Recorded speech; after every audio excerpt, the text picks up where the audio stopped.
Marami ang nagsasabi na baka pumasok na si Bitcoin sa isang panibagong bull market at possible daw na maaring umabot ang kanyang presyo sa $80,000.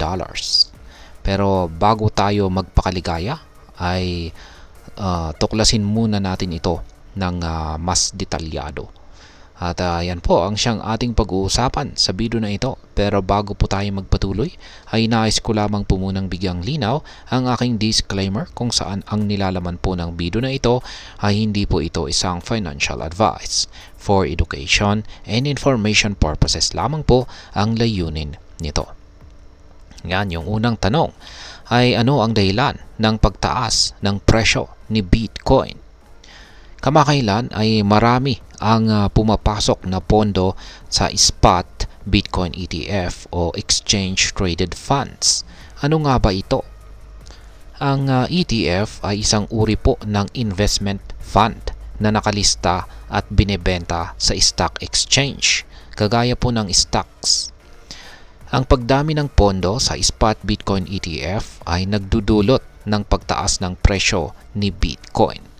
Maraming institutional investors tulad ng malalaking kumpanya at mga mayayamang individual ang nagiging interesado kay Bitcoin, kaya tumataas ang demand at presyo nito. Ngayon ay papasok na ba si Bitcoin sa bagong bull market? Sa ngayon ay sinusubukan ni Bitcoin na basagin ang isang mahalagang resistance level na nasa presyong $66,000. Kapag nalampasan nito ang presyong $68,000, posibleng magkaroon ito ng mas malakas na momentum na magdudulot ng panibagong bull market. Ang bull market ay ang panahon kung saan patuloy na tumataas ang presyo ng mga asset at positibo ang pananaw ng mga investors sa hinaharap na kita.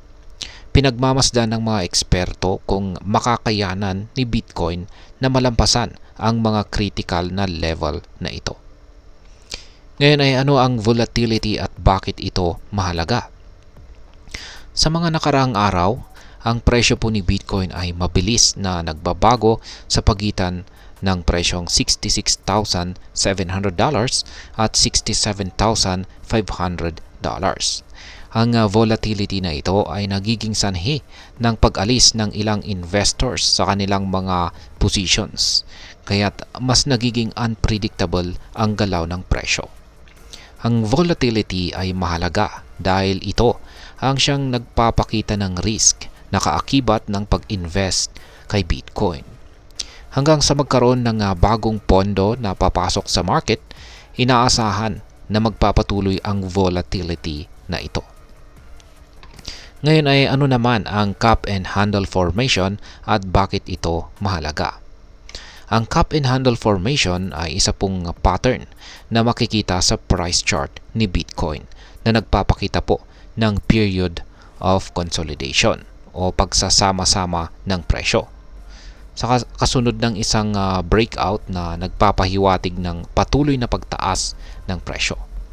Kung makukumpleto ni Bitcoin ang pattern na ito, maaaring umabot ang kanyang presyo sa $80,000.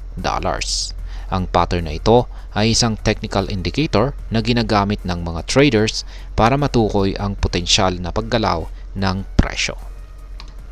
Ayan. Ngayon ay ano naman ang masasabi ko tungkol dito?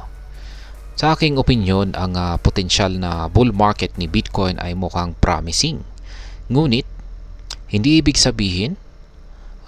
po ibig sabihin nito na sigurado na. Ang interest ng mga institutional investors ay isang magandang senyales ng pagtitiwala sa potensyal ni Bitcoin. Gayunpaman, ang volatility na nararanasan natin ay isang bagay na dapat bantayan ng mga investors. Importante na maging maingat at mapanuri sa paggalaw ng market. Ang target na $80,000 ay maaari pong abutin, pero kailangan ding tandaan na maraming factors ang nakakaapekto sa presyo ni Bitcoin, tulad po ng regulations, market sentiment at marami pang iba. At hanggang dito na lamang po tayo sa video na ito mga ka-crypto. Sana po ay inyong nagustuhan ang aking paliwanag sa video na ito. Kung inyo po itong nagustuhan, pag-click lamang po ang like button nito. Para naman po sa mga bago lamang dito, kayo po ay aking inaanyayahan para mag-subscribe. Pag-click na rin po ang bell icon nito dahil ito po ang siya magsisilbing notification nito sa mga bago kong videos na akin pong ina-upload sa aking YouTube channel na ito. Marami pong salamat sa panonood, ingat po tayo lagi at God bless po sa ating lahat.